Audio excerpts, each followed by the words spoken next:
Oh, shit. Welcome to the Rad DudeCast. My name is Brendan Air. I'm joined, as always, by Greg Stone. Taking a sip of water. What's going on, Greg? Not much, man. Big day, big office, living in a small house. Big day, big office, living in a small house. Hard to interpret that, but when you get through it, it will mean a lot. Of course, Anthony DeVito is here. Anthony, what's going on? What's up with me? I mean, I just made myself the worst cup of coffee I've ever had in my whole entire life. This is impossible to drink. What do we got? Too strong? Too muddy? What's going on? No, I think it's completely tart and bitter. I'm pretty sure that our machine is back on the fritz. I think I've descaled it too much. Yeah. What kind of machine are you doing? Are you doing one of these drips? Are you doing like a $5,000 espresso machine? You know, me, man, King of Italy, from George Clooney himself. We have a nice Nespresso. But King George. I descaled it too much. You know, a coffee machine, much like a plant, where you can overwater it. Here's the thing, man. Let me tell you straight up. This is why I won't, and Greg's right, but this is why I won't mess with an espresso, okay? An espresso will give you the finest cup of coffee, or it will give you the worst cup of coffee. You get a standard drip machine, it's giving you a passable shitty cup of coffee. Right. Every time. No questions asked. Never do anything. I mean, Amy washes it regularly, but I don't get involved in that. But here's the thing. Here's what we're doing today. Pretty big. Whoa. I wanted to talk about how Anthony's watering his Nespresso machine. Okay, go ahead. This guy's just throwing water on electric. If you think he's just putting water on the inside, no, this guy's dousing his machine in water. That was just a term. That was for my garden heads out there. That was so they wouldn't feel lost in the lurch. No, I'm descaling it with the proper descaling equipment. I'm not water. I've learned. I made that mistake once in my past. I've learned not to throw water on electronic equipment. As they what's the word in medicine? They fuck up. Yeah, water's not great for for electric. Yeah. But what was your coffee recipe down the shore? We were down the shore and you broke someone's coffee machine. Remember? Yeah, he put I remember this. He did he actually did a thing not far from an actual recipe. I believe he put sugar inside the coffee before it went through so didn't you do something of that matter? Honestly, that sounds right. Yeah, I don't have this memory, but that sounds like me. In North Carolina, you put sugar in the coffee filter, it was like coffee beans, sugar. That makes sense. Filter, I think. Which I love the idea of it. Well, it is a thing. It's called if you do it in an espresso machine, if you have an old school espresso machine and you put raw sugar, the brown sugar, into the espresso, it's called a Cubano shot. And I would get these guys at Starbucks. And they'd like try and wink at me, and it'd be like, I'm not allowed to do it. This is a $12,000 machine, and the guy would like slip you $1, and I'd go, okay, I'll do it. I don't care. I'll risk it all. That's you got a good smile. Yeah. But here's the thing. Here's what we're taking on today. If you're a new listener, we're just three great world famous comedians that like to take on the issues of the day. We are going to talk about the top 10 albums of all time. Now, this is according to Rolling Stone's list of the 500 greatest albums of all time. I believe it's curated by like a voting system of a massive number of music journalists and critics and all that shit. Now, before we get started, I'll start with you, Greg. I want both of your input. Is there any album or artist that you will feel angry or ridiculous if they do not make the top 10? I have a hard time with these because my taste of music is so like I don't know what people are into. Sure, you know what I mean? Like I do love the standard. I love almost all of. It's crazy. I love most all of music, but there's some things where I go, well, of course, Incubus isn't going to be on there. But I want them to be there. Sure. But sure. So I don't know. But I'd like to see how I feel. Like I don't like the Rolling Stones at all. But I get it. People love them, so that's not up to me. Yeah, it's a hard thing. I don't even, I think it's interesting for us to talk about, but I don't even like the idea of it because it's like exactly like you said. Right. Well, guess what? Incubus is my top 10, so you're wrong. You know, right. Like what is now, Anthony, is there anyone, just putting aside musical taste, is there anyone you'll be shocked that does not make the top 10? I'll say this: Billie Eilish and Tyga better be on there. Or I'll be furious. No, obviously I've got my favorite guys and girls, and I will be furious. Not furious. They're not going to be on there, and I get it. But right. Bright Eyes and Jadakiss should be battling for 1 and 2. Right. Well, it's just the man I am. We're gonna start. Go ahead, Greg, please. Oh yeah, I just want to before we get going though, like, and then this isn't whatever, but it's all flavor based. Right. So it's like what flavors you like. But then it's really what I know from doing comedy is, I don't know how much this counts for back in the day, but it's all who has the best publicists and the best marketing teams. Right. Like some of the best comedians I know would never be recognized as some of the best in the world. And I think a lot of the guys today who are known as the best are nowhere near like would really crack my top 5. Right. And you know what else I think kind of plays into what you're saying, Greg, is I think what happens is this is similar to the Oscars. I think what happens is if you're getting a list compiled by votes of music journalists, music critics, I don't think they're voting based on what's my top album. I think they're voting based on what am I supposed to think is the top out? Like, what's the correct answer when it's no, maybe you like Sublime like I do. Because for me, the 40 Ounces to Freedom, number 1, Sublime, self-titled, number 2, Sublime, Greatest Hits, number 3, Sublime, Acoustic, number 4. But, that's not, God forbid they should give that any credit. But let's jump right into this because there's a fucking controversy right off the goddamn bat. All right. Is this number 10? Yeah. We're on our way down. The 10th. And Brendan, when was this released? I think this was their 2020. I don't think they've done it for 2021. Don't expect Justin Bieber's new album on there. I was going to say, man, they missed out a lot of hits this year. Yeah. If you think I don't listen to that song Lonely by Justin Bieber and think about how lonely I am, then fuck you, because I love it. Long-Legged Larry better be on there.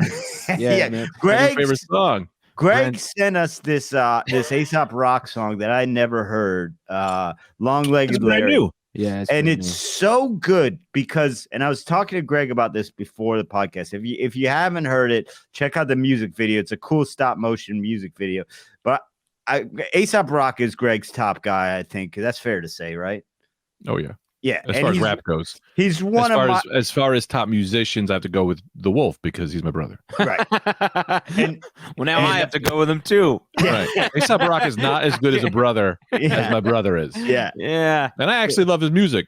They're two. You can't compare them though. They have different styles. Well, that's the other thing. One sings about people who've been dead for a million years are now coming back to kill you, and vampires. And the other one sings about other things, and currently a frog that can jump real high. Well, that's Anthony. That's what I was telling Greg that I love about Aesop Rock as a rapper. And he's not my favorite rapper. I like him a lot. I enjoy listening, but I love.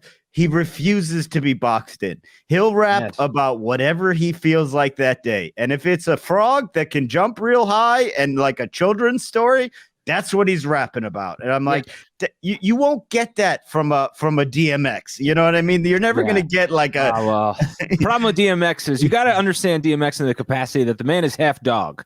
Right. So DMX only knows but for 20 words. Actually 20 words.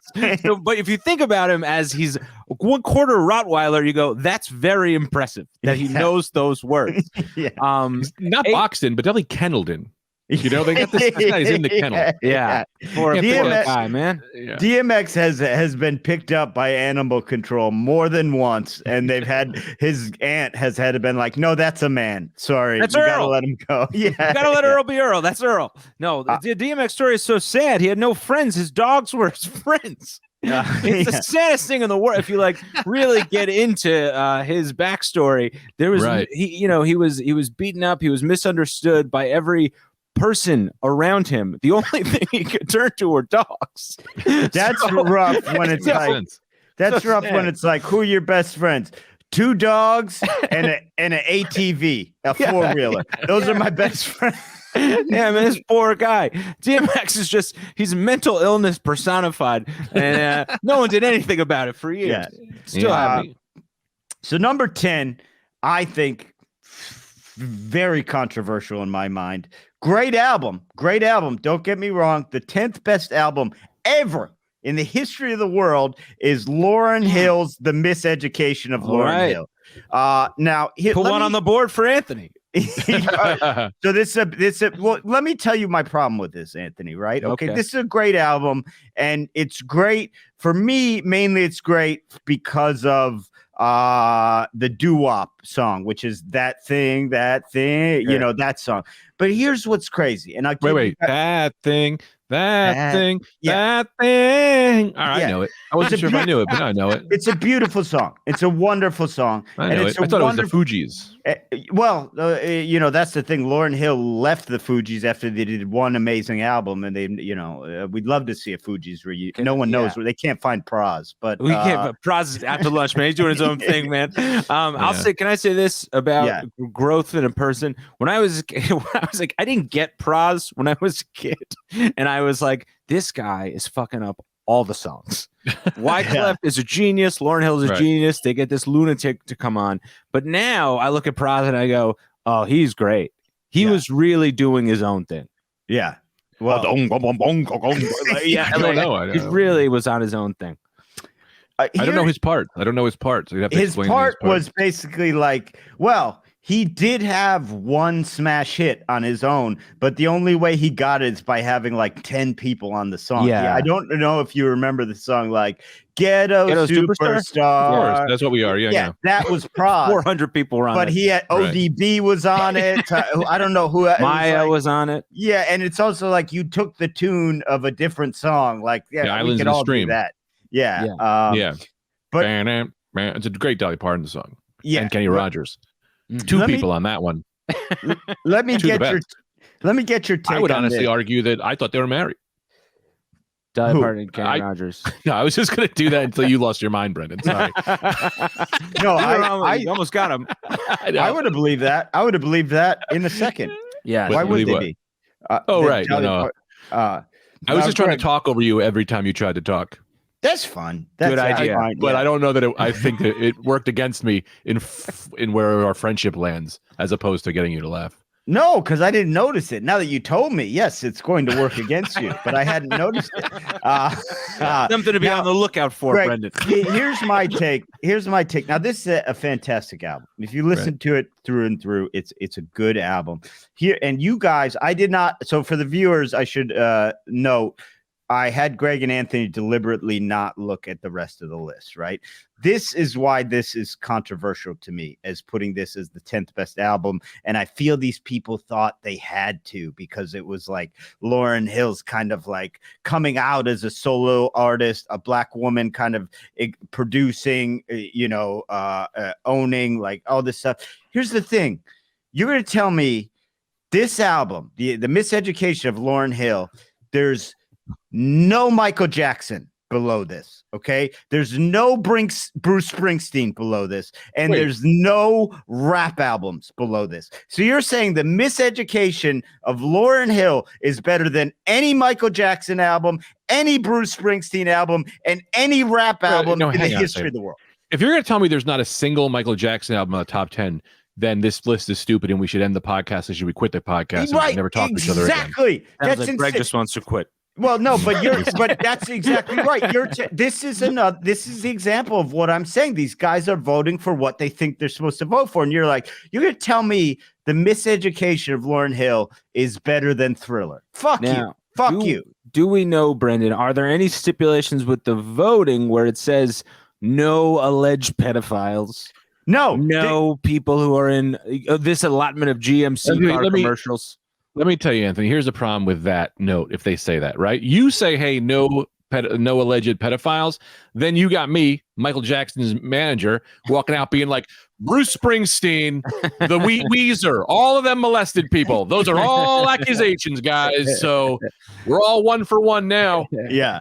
And Weezer, all of Weezer molested All of them. kids. Also, I gotta say, Weezer better be on this list because the Blue album, that was one of the most influential albums of all time. And I'll get into that if it's on there or if it's not. I don't know. Well, Also, right maybe away. we should have. Maybe I will say that maybe we should have gotten to listen in advance, so I could have listened to some of the tracks. Like the misinformation of Lauryn Hill. I remember loving that album, but I couldn't tell you anything. It's a good album, but currently, look, the only memorable song to me is that thing, is the doo-wop. Like that's the only song I remember from it. Is the Fugees on this list? Can you tell me? No, Are we doing spoiler alerts? No, the Fugees should have been on this list because the Fugees is better than that. Right, exactly, because they had 2 hit songs on that CD.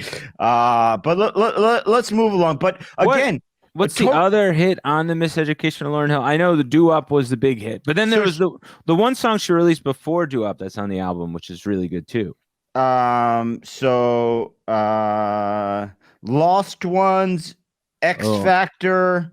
Maybe Lost Ones. I used to love him. Right? We X Factor, isn't that? Yeah. I don't even know if that's the song I'm trying to do. She did do the theme for G-Generation X, so that's gotta be, she's gotta be applauded for that. Yeah. I mean, I don't know. It's tough. We're from New Jersey. Lauryn Hill is from like a town over.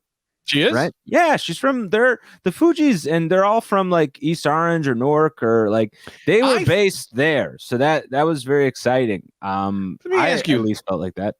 I thought Fugees were based on some kind of, one of them was from Japan. I thought this was all Japanese culture. I mean, Praz could be an alien. Yeah. Here's the thing.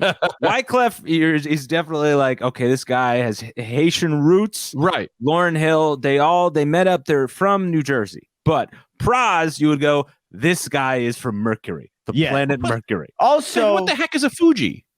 A refugee. Sorry. Refugees, short for refugees. Yeah. Ain't that some shit, man? You learn every day. I thought it was Mount Fuji, the place in Vernon, New Jersey. Yeah. The place that serves you, that they do Oriental cuisine cooked in front of you. We almost had a clip. This is a double trick.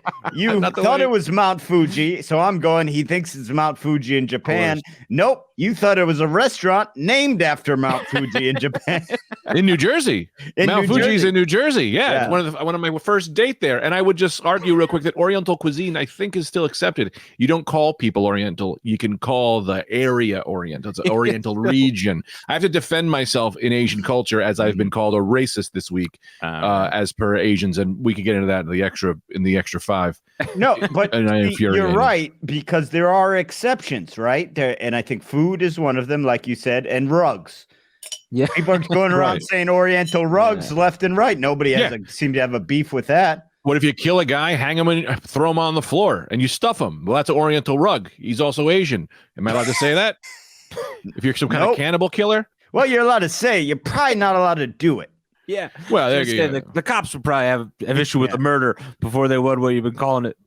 Right. Well, I guess when they do the list of charges at the end, they go, he was a murderer. He did body part furniture and also a racist. He didn't even call it. He called it Oriental. Anyway, from the region. So I think it's safe to say. One more second though. So in Greg's head, he was like, "Man, the Fugees really took off when they stopped being the Mount Fugees." I thought it was about Mount Fuji. And look, we're being serious. Maybe not the restaurant, but definitely the place, the mountain, the actual mountain. Okay. Definitely thought the Fugees came to I thought they were like, we came down from the mountain to bring you the greatest rap of all time. I thought that was the whole thing. Refugees, don't they have a refugee song? Don't they? Yeah, that makes a little more sense now. How does that go? Refugees. I also love Praz. You got it. Because Praz is short for Proswell, and it's like that's also not a name, man. Like you can't. What you're saying is your full name is also a made-up name. Wait, Proswell? Proswell is what. I thought it was prize. I thought it was a fun way to say prize. Like he was the grand prize. No. The grand prize, the grand popular. You would think he didn't even use that. That was there the whole time for him. Right. He never even picked it up. He was Roswell, man. Government name Proswell. I got to give you a little information on my life, right? And my life growing up as a white guy with mostly friends who were not white, they all knew a lot of this stuff. And me asking, you'd always be like, this white motherfucker don't know shit. So I had to assume most of the culture when I tried to learn it. So this is why I think things like Grand Praz, Mount Fuji, because my friends all knew and they wouldn't tell me because it was if I got into it, it was just 50 white cracks that I had to hear. So a lot of this stuff, there's a lot of like ad libs in what I thought.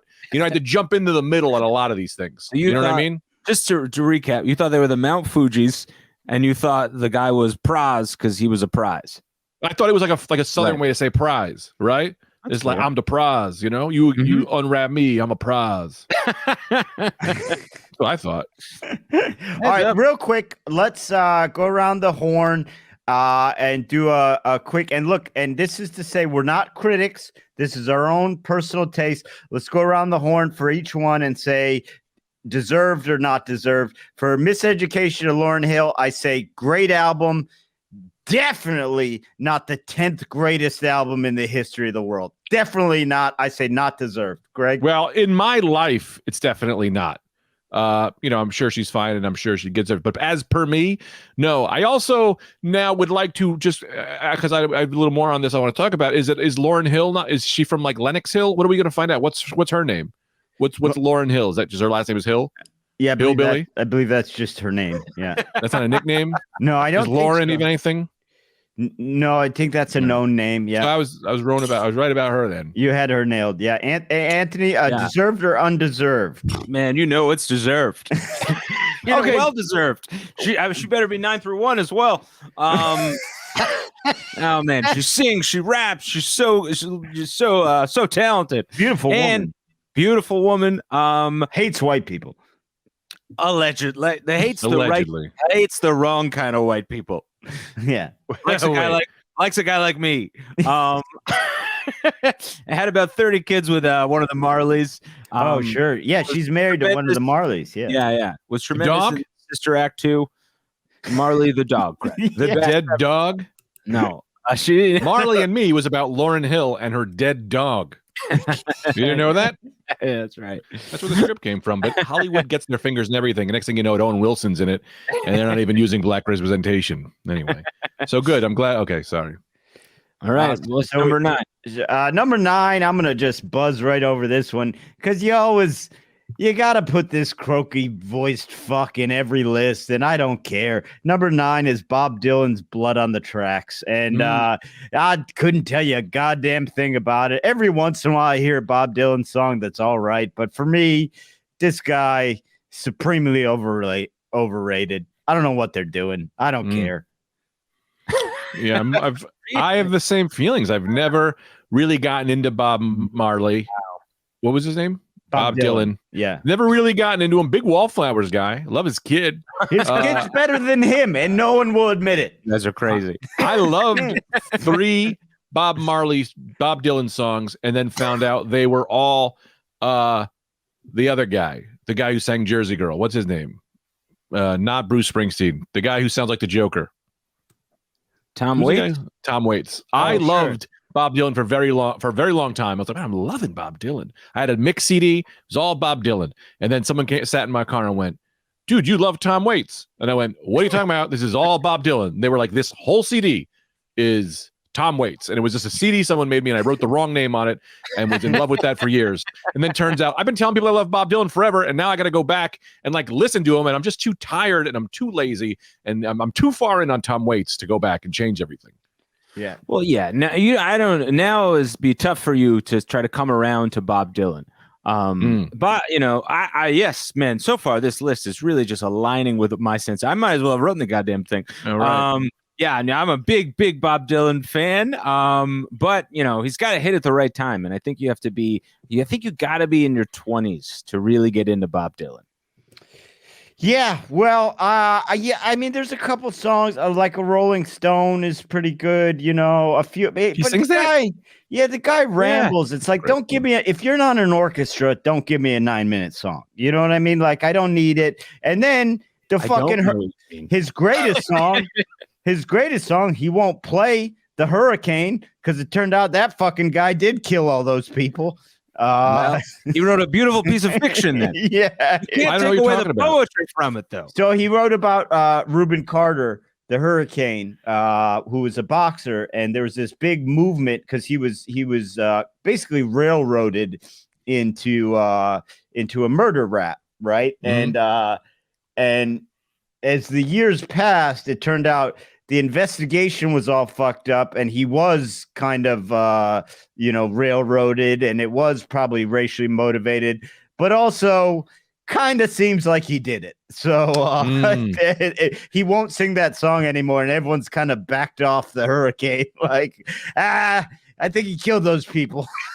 Honestly, I think he won't sing it because it's like 9 minutes long. I don't think he remembers a lot of it. No, You can't do a 9-minute song. Yeah. But what were you going to say, Greg? No, I was just going to mention that Hurricane McNeely seemed to like this guy. He took that name. Can you also take the names of boxers who were murderers at some time? I think maybe after a certain while, names up for grabs with boxing. Right. Well, and also not only that, I think like specificity of nickname goes a long way in whether it's stealable or not. Like you go with Hurricane, right. You got to know that's open season. That's the main. That's the main sort of weather. Is that Reuben Carter? Yeah, is that Mike? That's Reuben Carter, right? I'm gonna say yes. That's definitely his book. Yes. It's not just a black cowboy holding up his book. Yeah, I mean that's a murderer if I've ever seen it. Let me ask you guys this. That's just on a lateral note here. If you retire your jersey in basketball, right, and then it comes out that you've raped, pillaged, murdered a bunch of people, will they unretire your jersey? And if so, does it then become a mad dash for that number? I would guess. I don't know if that situation has ever arisen, but I would guess because it's a very informal process. There's no laws or anything. It's just the team deciding to do that. I would say yes, they will unretire your jersey if you are all fucked up. So that jersey's got to work again. That jersey's just kind of like, fuck, man, I thought I had it easy. Now I got to go back to work. I thought I was retired. I can't do this anymore. I was having a good time watching the games. Yeah. Yeah. I wonder if OJ was ever retired. His number was retired by the Buffalo Bills. And if so, I bet it was unretired. Do you think they'll retire LeBron's jersey at some point? Yes, certainly. Why? I think he's already retired with the Cavs. Well, because he's the greatest basketball player of all time, if not in the top three. I think. Yeah, but he's like in movies and stuff too. For sure. What does that mean? Yeah. That's fine. I'm glad you said it. I just need an explanation.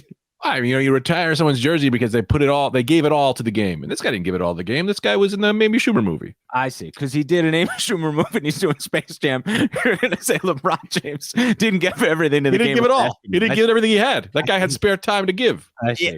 Well, you'd be the only person making that argument. Yeah, because going on your criteria, giving it all to the game, it would be like, we got to get Brian Scalabrini's jersey retired. We got to get old Bill Armstrong's jersey. Like a bunch of scrubs would get their jersey retired. Green. Yeah, they worked so hard. Yeah, he was a virgin. Yeah, but David was a virgin NBA basketball player. Only if they had surgeries. If they had a surgery to help them get better at basketball, then they deserve to retire. What is this? What do you pull up here? Buffalo Bills give O.J. Simpson's number 32 jersey for the first time in more than 30 years. So some kid is now O.J.? Yeah, so I don't. This is an interesting conversation because it's really bringing out a lot of facts about what you believe jerseys do and their powers. Well, it's got a name on the back. No. Retired jerseys just mean that number will never be worn again. I thought they retire the name too. No more Johnsons in football. I didn't think that, but I thought maybe that. No more. Well, that's a fun moment when they go, "You were O.J. Simpson, but you got to pick a new name now. You're O.J. Johnson. To play in this league." Number 8. I'm good with, man. And this had to be on there. Prince and the Revolution, Purple Rain. Come on. Great. Great. That's, for me, right there at 8, sits perfectly. I love Prince. I'd probably give that a 2. Wow. A 2? Yeah, why not? Prince the best. He's great. Greatest musician and entertainer of all time, I'd almost say. Because that guy could dance. He could do it. Well, maybe Michael Jackson, but he fucked a bunch of kids. We don't know that. We don't know it. Proven until it's proven. It's not proven until it's proven. Yeah, it's true. It's not proven until it's proven. What can we say to that? I'm not a detective. Yeah, I'm cool with Prince at number 8. I've recently learned a lot about Prince. I didn't know too much about him, and very talented. I know. I didn't know he was like. I thought my whole life that he was just some guy who sang that Raspberry Beret song. Right. Yeah. And I was like, yeah, that's fine. And then someone was like, this guy's the greatest guitar player of all time. I went, Prince? No. I went, Prince? No. And then they sent me a bunch of his music, and I went, well, I'll be damned. And they were like, he's got 100 albums he didn't release, which I thought about really, which is crazy, is that you have songs stuck in your head that are amazing that no one's ever heard. Right? Like, you're like, what are you singing? It's like, it's a song I wrote 5 years ago. It's called Lampshade Nightgown. I didn't put it out because I'm lazy, but it's probably the best. Or I had a low self-esteem problem that day. But you could have shit stuck in your head that's just. The guy can play like it's crazy because it's like you're just like Prince, like from Purple Rain. You see that movie and you're like, he's kind of a cornball, and then you're like, no, the guy could play every instrument. He's a musical genius. Like it's crazy. Right. Yeah, he did a thing where I didn't know a lot of the songs were him until afterwards. You know what I mean? Like where I was like, because I'm like, songs are just songs. They're made by music. Some songs, and he was like that for me. I think there were certain songs after he died where people would play him, and I would just go, I didn't know that was a Prince song. But then if I knew that, I'd be like, yeah, of course, by music. I love it. Yeah, this song is by music, the industry. This isn't everybody's song. When music came out, we put out a bunch of songs just to get people going. Like, hey, we're gonna be putting music out. Here are all these, and we're gonna have some artists updating it every year. I understand 100%. Yeah, exactly. And I think I did the same thing as a bunch of those. Happy Birthday is one of them. Yeah. Right. And if it was a male voice, I would usually go, that's Jimi Hendrix. And if it was a female voice, I would attribute it to Katy Perry. And I have left it at that for years. And then these artists die. And then, you know what I mean? Like you start to actually learn what they sang. Known dead artist, Katy Perry. To me, after she married Russell Brand, that flake. I remember being amused by a Prince joke before I even knew Prince, because on The Simpsons one time, Milhouse goes, I don't know, something sad happened, and Milhouse goes, "This is what it feels like when doves cry." And I remember like, that's such a good joke. And I didn't even know that there's a Prince song, When Doves Cry. I just was like, that's a great joke. That's funny. Like, I always got mad at that though, because birds don't experience sadness the way we experience sadness. They're more instinct based. They don't like, when a dove cries, because he doesn't have a nuts or because he's flying a little too slow. It's not really because his emotions. It's more because it's like my body's telling me this ain't right, and I got to sync up with my body and nature. So very I don't think the birds cry the way we do. Very interesting. And again, not to nitpick, your understanding of. So there's this idea that you're proposing is that they do in fact cry, but it's just instinctual, when I don't think birds cry at all. I think birds. I don't know if they have tear ducts per se. Sorry. Maybe if the wind blows in their eyes, they might cry, but I don't think they feel like their friends die all the time. Birds are always dying. It should have been like, this is what it's like when an old man who has a lot of experiences and has been hardened and you'd never think would show emotions cries. Yes. Right? It's like, that's real. I bet that was the original song, and then they chopped it down. They went, Prince, it's a little long. And then you went, all right. Then, maybe draft after draft after draft after draft, they got around to When Doves Cry. I also think sorry. No. Say one more thing about this. I just want to say that it's like, I wonder if Dove Davidoff was ever really excited for that song, where it was like, this is what it's like when Dove cries, when he doesn't get spots at the cellar. Yeah.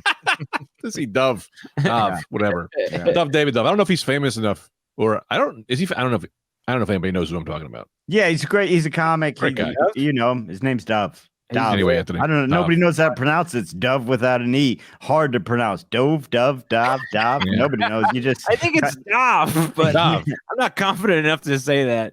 Short for David. I hope one day he would just go, my name's fucking Dave, okay? You know what? I said, my mom, she just put it down. My name's Dave. Right. My name is Dave Davidoff.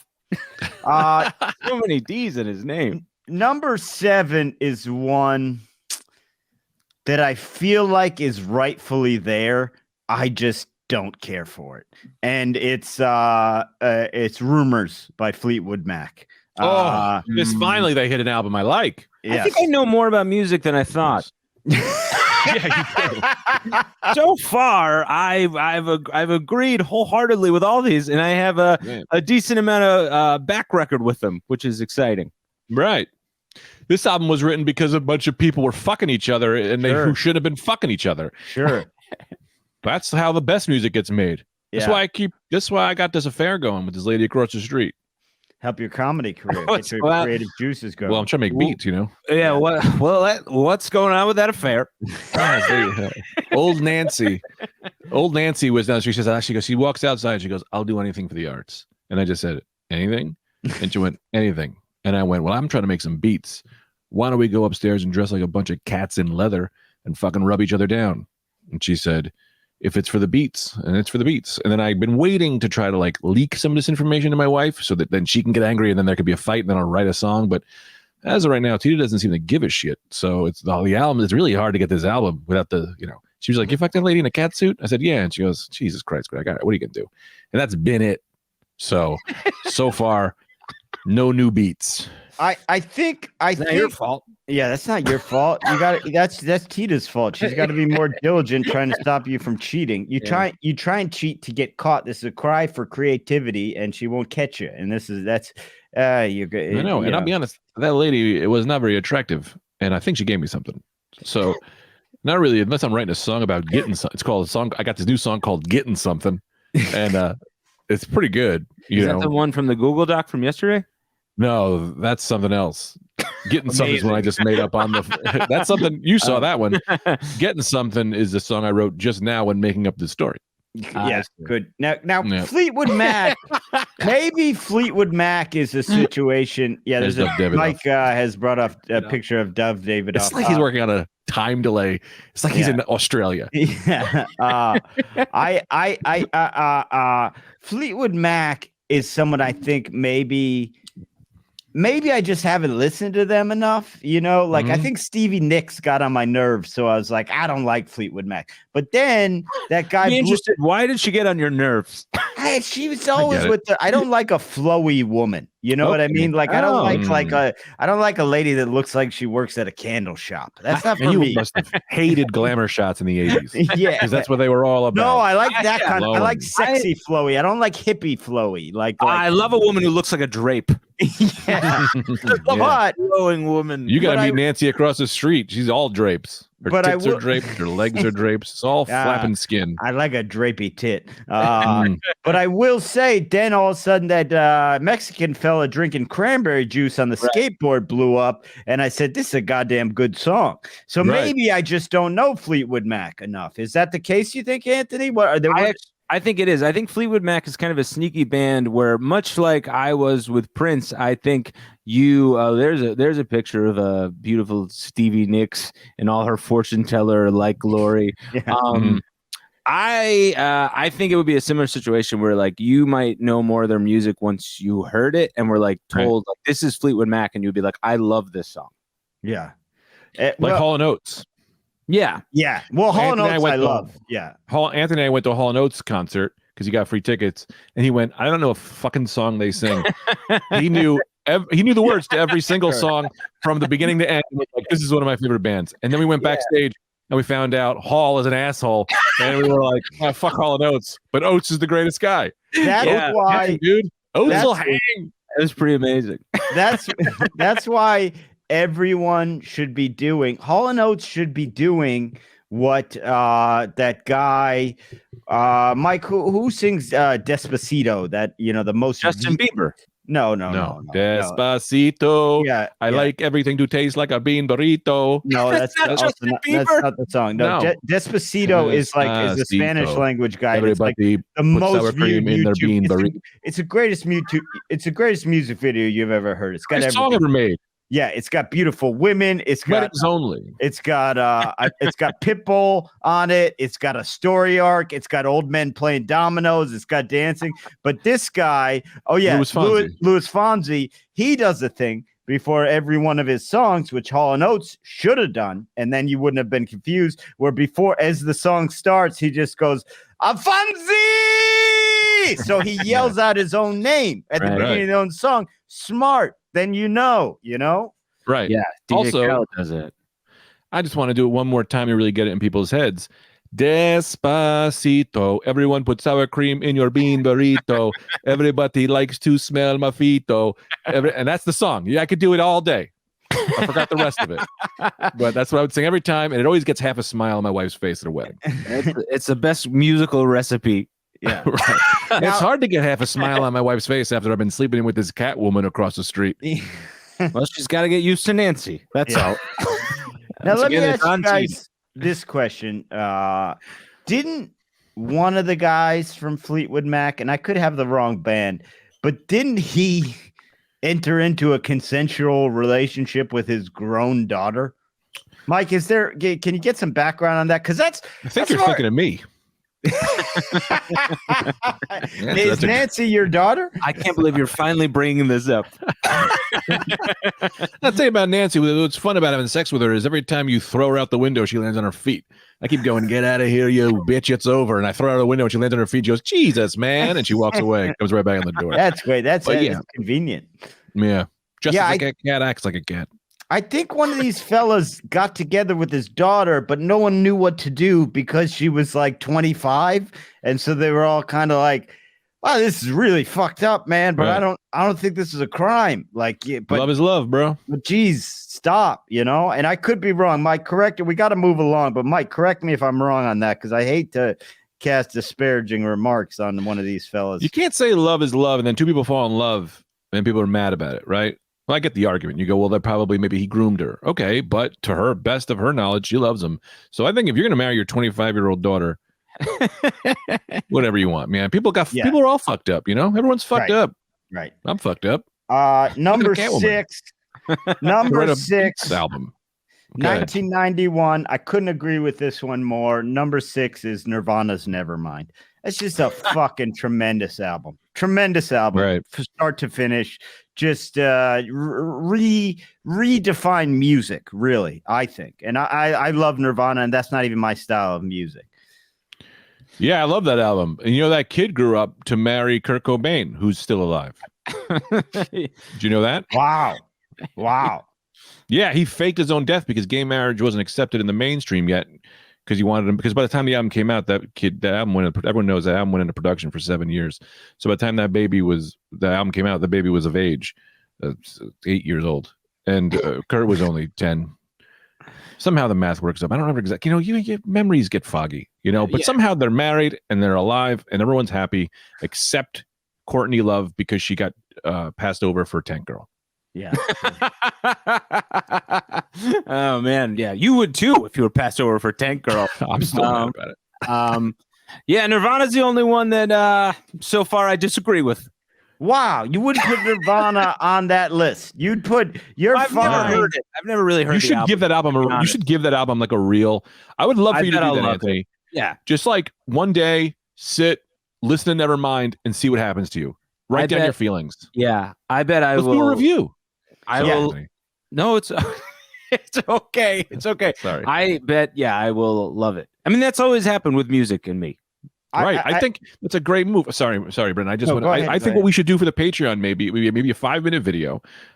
You listen to Nevermind, and then we'll come on and then we'll talk about it. And we could do that with different albums. That could be fun. It's not funny per se, but it could be like I'll give the Miseducation of Lauryn Hill a full listen. Yeah, neither is this idea I came up with, but we're still having a good time. We're funny, so it'll be fine. And I want you guys to do that with Bob Dylan because I consider I would do it with Bob the Dylan. greatest songwriter of all time. Well, here's the problem with poet of all time. Here's Man, the problem. poet laureate for Christ's sake. This is the problem with Bob Dylan and Anthony. This is where you're going to have to help us out.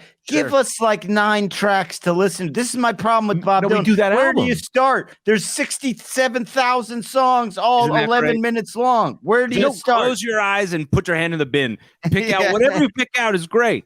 No, they're literally giving us the album to listen to, the one on the top 10 of all time list. That's the one we listen to. The one we listen Anthony does Nevermind. I'll do Bob Dylan, and you got to do Incubus Make Yourself. I love that. I do love Incubus. I don't know the album that well.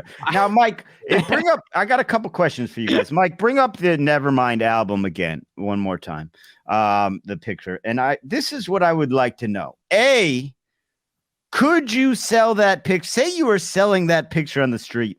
If there were no CD in it, could you just sell a naked baby dick in view? Like if there were no CD involved, I think you're getting in some trouble selling that on the street, right? Brendan, I got to say, this is one of the well-known pedophile tricks. Is what you do is you just sell a naked picture of a child, and you say, buy this music album, wink, wink. And then when again they go, there's no there, and then you go, never was an album in the sleeve. Never was. And then my point 2 on that thing, and this may be passe, this may be over the line, but I gotta say, because I've seen babies. If I'm that kid now, this is 1991. I'm assuming he's a little less than 1, so probably born in 1990. So I think it's Mitt Romney now. It is Mitt Romney. This kid's 30. This kid's 31. I'm proud of this album because I got to be honest. That's the kid. I got to be honest. It is Chris Hemsworth. Chris Hemsworth was the Nirvana baby. I got to be honest. Pretty big hog for a baby. And I don't know if that's right to say or not right to say, but these babies, they usually got tiny little dicks, and this kid's thing's hanging in the water. It's hanging down. It's like, let's take a look at this thing, Mike. Put it up. Yeah, Mike, Anthony got his glasses on. Bring it up again. I prefer we didn't. Yeah, zoom that in there, Mike. See, because for a baby, I think that's a large penis. I don't know, but what's good about this album? Sorry. Yeah, go ahead. No, this was a nice thing for a man to look at because you get this album and then nothing happens. You get no lift in your pants or nothing, and you just go, phew, right? Phew, thank God. Or you get a little lift and you go, problems, right? And then you call somebody and someone says, we're going to zap you a few times with the anti-pedophile electricity chamber we have in the Missouri basement, and they do that. And then good, this album. Mike, you got to stop zooming in on this. I cannot look at this because it makes me feel uncomfortable. But I'm a little bit right, aren't I? That's kind of big for a baby. Like, I don't know if they photoshopped it or what, but that does not seem like a baby's cock to me. I would argue not to use cock and baby in the same sentence. Yeah, I was comfortable with penis. I don't know why you made it. You got to call it a noodle or a wiggly wommer. Yeah, that's a wiener, and that's all it can be. Yeah. But yeah, sure. But I think you're right, Greg. I think this album is the best or worst album, in your opinion, depending on you being a pedophile. Right. You would go, this is the day I found out, or is the day I found out I wasn't. So I love these jams. I wonder if there's the pedophile somewhere who is like, oh, yeah, I definitely bought that album. And then turns out I love Nirvana now. I didn't even think this album was going to be any good, but it's like, I bought it for the naked baby, but the band is fucking great. Yeah. I thought people were starting to get cool as a society. I thought finally the day had come I've been dreaming about. Back in 91, the way they would catch pedophiles, they'd go through people's garbage and go, this guy's thrown out 15 copies of the Nevermind CD. He didn't care about the music. He's just trying to get his hands on that. Yeah. He wrote a letter to Kurt Cobain going, now do one with a girl. This guy's just got Big Papa album. Fuck. What was that? Big Papa. I love it when you call me Big Papa. Notorious B.I.G. Notorious B.I.G. He's only got the Notorious B.I.G. album and Nirvana. Something's up. Funny. Because he's got the half naked thing. Yeah. You got to edit that. You got to edit that joke so it's funnier and makes it a little bit quicker. All right? You guys got to do that at home. I think it's good as is. Now, we got to move along. And maybe, you know what? This might go into the Patreon. It better be Weezer. Well, it's, this...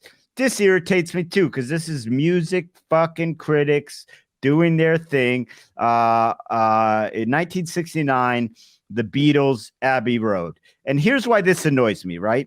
Here's why this annoys me, because of course I love the Beatles. I think they're so prolific, they're amazing. But Abbey Road is kind of like their musically most solid album. It has the most tracks with 3-part harmony, that type of stuff. But let me read you the track listing, and you tell me there's not a fucking Beatles album that's better than this. First of all, the only big time song I'm seeing on Abbey Road is now I've lost it. You've got Come Together. Okay, that's an amazing song. And then you've got Something. You got Maxwell's Silver Hammer. That's fun. You're hitting a guy in the head with a hammer, but that's just fun.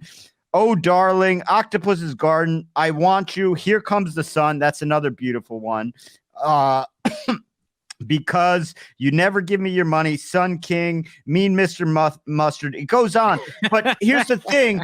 You're saying you're putting it in the top 10. The only Beatles album in the top 10 doesn't have Yesterday, doesn't have Hey Jude, doesn't have all the other Beatles songs I love. Lovely Rita, Meter Maid. Yeah. The best song Eleanor Rigby. And none of those.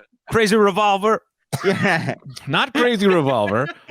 Lovely Rita, Meter Maid, which is a well-known song about a meter maid who no one gave a shit about these people before this time. Meter maid used to walk around the street and people would just throw rocks at them. And then the Beatles said, we're going to put the fucking meter maids on a new level. And they got huge. And then it goes to that. So that song is heavily. Then you got Anthony's song, Crazy Revolver, which ended gun control for 6 months. I don't know the name of the song. I liked when the Beatles were doing when the Beatles, and first of all, is something that's on Abbey Road, this song that's like boom boom boom shh, boom boom. You know what I mean? Dude, I know every single Beatles song. I'm a huge Beatles fan. You couldn't get it. You're not even on the board. You just threw the dart and it hit the bartender in the arm. No, there's like some fun noises, and then it's like it starts off very mysterious, and then like, are you talking about A Day in the Life? I'm not. That's like my favorite song. Let It Be's not on there. I mean, all the hits. We are having a conversation here. I'm joining right in. And here's the thing: what you said, this bum bum duh. You could ask Ringo fucking Starr if that song's on there. Well, by your description, he would have no idea. I don't know the tune you're talking about. I'm not familiar. I've done a complete about face with the Beatles. I'm now a fan, but I like their Hindu stuff. They're like trippy, like I thought we had a clip there. We almost had a clip there. Yeah, I like Hindu stuff. What are you, my dad? Hindu influence stuff. I like their sitar kind of music. Yeah, they have like one song that's like 9 minutes long. That's just like noises from traffic. That's the Beatles that I like. Dude, Beatles everybody hates. Well, that's the thing that happened with the Beatles, and this is a thing I was thinking about a lot with comedy, is that they couldn't perform live anymore because people just go so crazy that they essentially became these studio artists, which is very similar to what the Rad DudeCast happened, because during COVID we couldn't go out. So then we became studio comedians, and I got to be honest, I think I've improved as a comedian, as a studio comedian, because I'm not listening to crowds. I'm listening to what you guys think is funny. And then I walked on stage 2 days ago, and I started telling lies about a doormat that came alive, and people were like, what's he talking about? This is the most influential comedy I've ever seen in my life, and I love it. Didn't get a laugh, but people paid me. And so I'm a studio comic now. But as far as Beatles go, sorry, Anthony, if someone's got to want to talk about that, they will. But I do have more to go on Beatles before we rush to the next number. Well, I would like to say this. This is my favorite. I love this commentary on the media. Paul McCartney. I saw this thing on YouTube a couple weeks ago, and it was this unedited Paul McCartney interview from like 71 or 69 or something.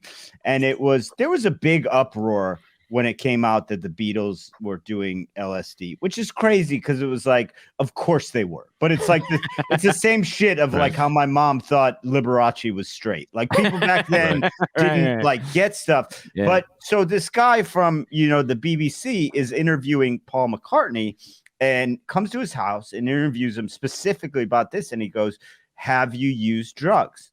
And Paul says to him, he goes, look, I could lie to you, but I feel like telling the truth right now. But I want to make this clear.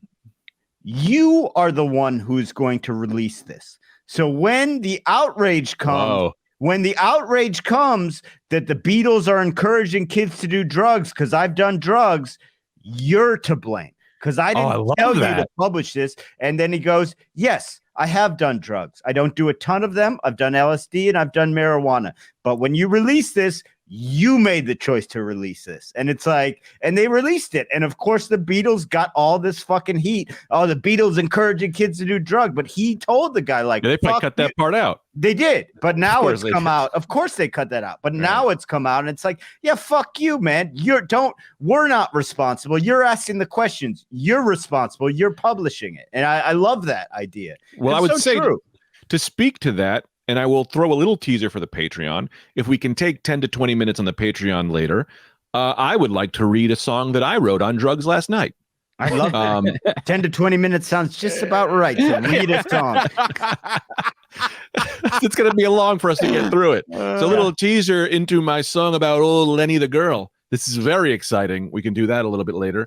But yeah, I mean, weed is fine. Also, sorry. There's a little something. I was walking with Dan Shackey yesterday. That guy found heroin on the ground. And you recently found meth on the ground. I know something. My block, ever since they let them in, my block has gone to hell. Hey, listen, Mike. If I get outraged for saying that, that's on you, Mike Smush, for releasing this podcast. What I would suggest here is, man, there must be just a wealth of drugs in your neighborhood that people are just dropping them on the ground. We have one very Alzheimer drug dealer who's very clumsy and just keeps going, oh, here, take this, take everything. I don't know. It's on the same block. You got same guy, I think, had meth and heroin. You got the Amelia Bedelia of drug users just like, oh, where'd I put my heroin? These Greek guys, their pants are too tight. And I think they can't fit them in their pants. I was going to say one Greek drug dealer with holes in his pockets and can't seem to figure out why he's losing so much money. This is what I would suggest, and I'd love your guys' input. I think a fun thing to do. We're at 57 minutes. I think this has been great fun, and I've loved your input. I think we tackle the top 4 rather than rush through them. I think we tackle the top 4 on the Patreon episode, and then leaving time for Greg's song. That's probably the way to go. I don't know. What are your guys' thoughts there? Exactamundo. Greg? Yeah, absolutely right. All right, real quick. Thank you guys so much for listening. As always, you can follow us individually. Just Google our names. Follow us on all social media. You can follow the podcast at the Rad DudeCast. Please do that. It helps. And I haven't said this in a while, but we could really use your help here. Rate, review, and subscribe to the podcast if you don't. If you want to hear these next 4 songs, go ahead and check out the Patreon, patreon.com/Rad DudeCast. We're doing tons of bonus bonus content. It should also be noted, because I just feel bad. I feel bad for people who want to know. This isn't our list. So if you want to know the number 1 album, you can just go to Rolling Stone and find out what it is. You just don't get our commentary on it. For everyone out there who's like, well, I got to pay for this to hear the number 1. You don't. Just Google the Rolling Stones top 20 albums, top 10 albums. 500. They did 500 deep, which seems great. When you get to like 500, it's like, that could be anything. What are you talking about? Like, and Make then up albums at that point. Yeah. I thought in the history of the world there were 215 albums. Right. And then finally, of course, dude, the fucking Charles Barkley comedy cookout shirt is fucking ruling the airwaves. So check out teespring.com/stores/Rad DudeCast. Real quick, my own personal plugs. I'll be in Provo, Utah for a dry bar taping April 9th. I believe people can come to that. I don't know if it's sold out. There's 2 shows on a Friday night. Next week, the week following that, I will be at the St. Louis Funny Bone. That's the second weekend in April, I believe. And then the final 2 weeks of April, I will be, I believe, in Tulsa and then Wichita at the Looney Bins. But that could be flip-flop. So just Google the Looney Bin websites. Those are my plugs. Go ahead, fellas. Man, I don't really have anything. But I'm around town, so check me out. Right. That's pretty good. Check out Anthony. He's out and about. I'm out and about, so maybe actually you're not. You're leaving on Monday, so you're not going to be in town. When am I leaving? I thought you were going back to somewhere. Weren't you going back to Cincinnati? No, that's not for like another 3 weeks. Oh, so this is a must-see Anthony kind of situation. In the next 3 weeks, get to Astoria, poke around, see if you can find him. He's here. Yeah, roaming he's roaming. Can I do mine, Anthony? Is that all right? Please. Are you ready? Okay. May 22nd, I'll be in Hartford, Connecticut, City Steam Comedy Club. I'm not getting paid a lot, so whatever if you want to come, but I'm going to be having a good time. Next week, I'll be at the Comedy Cellar. Check the Cellar website. And because I'm only doing that for one guy who's going to the Cellar next week and sent me a message. So I'll be there, buddy. You got to check when, though. I don't know when. Or message me on Twitter. Two things, and one other thing I want to say. If you guys could do me a favor and follow me on Instagram, my name is Greg Stone _ I've been getting high and tweeting some crazy shit. So I think that's just another aspect of Greg that you could enjoy. Like, I just say a bunch of dumb things and it's fun. So if you could follow me there and become a Greg fan, a big Rad DudeCast fan, but also get into the Greg action. I'm creating a community of people who are all like-minded and enjoy hanging out. So if you want to like get in one of these weird group texts I got going, that's a group message on Facebook. I'm starting a friend community here, all right, or a cult. So get in on it. I would also say, in all honesty, something that I enjoy very much is Greg's YouTube channel. So neither Anthony nor I are as active on YouTube, but Greg's got phenomenal shit out on YouTube. So check out Greg Stone on YouTube. And of course, check out the Rad DudeCast on YouTube. These clips are fun. They're, you can see what we look like. We're beautiful. If you're an audio only listener, you're going to be shocked to find out we're all white, but that's sometimes. I just want to add one thing. First, thanks, Brendan, for saying that. But also, I'm trying to get you guys I'm trying to make you guys Greg fans. I want to get you guys in these messengers. I want to, you got a long way to go with me. I know. All these people have just been, I've got 10 people in a Facebook Messenger group, and we've all been supportive of each other. And I think my new move is I'm going to try to start a bigger group and get all these nice people who like us as fans, and we all help each other. One guy was talking about quitting college, and I think we talked him either into it or out of it, but to be confident in his move.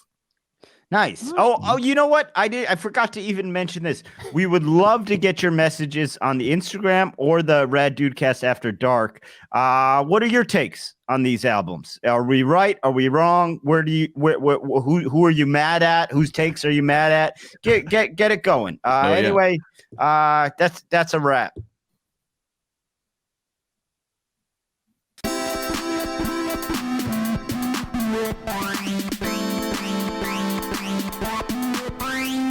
The Rad DudeCast is hosted by Anthony DeVito, Brendan Eyre, and Greg Stone. Original music by Brian Zippert. Produced by Mike Suarez. Executive producers Brendan Eyre, Greg Stone, and Anthony DeVito. Executive producers Matt Kleinschmidt and Robert Kelly for the Laugh Button Podcasts.